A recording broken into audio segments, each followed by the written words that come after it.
তীব্র তাপদাহে স্থবির হয়ে পড়েছে বরেন্দ্র অঞ্চলের স্বাভাবিক জনজীবন। গত কয়েকদিন এই অঞ্চলের তাপমাত্রা ক্রমাগত বাড়ায় নাভিশ্বাস সাধারণ মানুষের। বিশেষ করে দুপুরের কড়া রোদ অস্বস্তি বাড়াচ্ছে।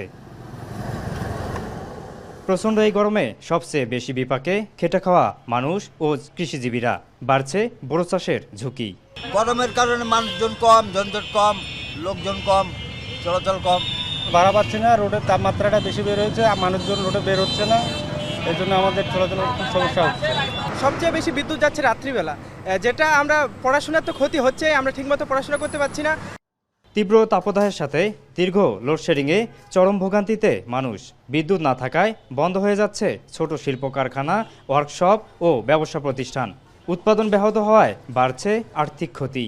স্থায়ীর কাজে সম্পূর্ণটাই বিদ্যুতের কাজ, আর বিদ্যুৎ না থাকলে আমাদের এই কাজটা পুরোটাই বন্ধ থাকে। এদিকে আবাসিক এলাকাগুলোতে নেমে এসেছে অস্বস্তিকর পরিস্থিতি। ফ্যান ও কুলিং ব্যবস্থা বন্ধ থাকায় অসহনীয় গরমে অতিষ্ঠ মানুষ।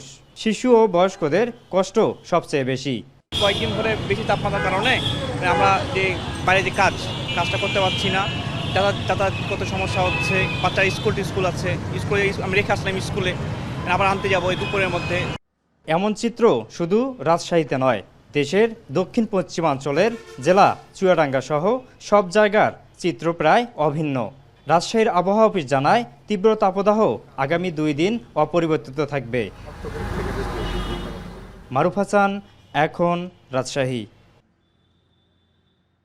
কালার এক্সপার্ট এবং ডার্ক স্যাপ সমৃদ্ধ অরিক্স অ্যাডভান্স ডিটারজেন্ট পাউডার আপনার লন্ড্রি এক্সপার্ট।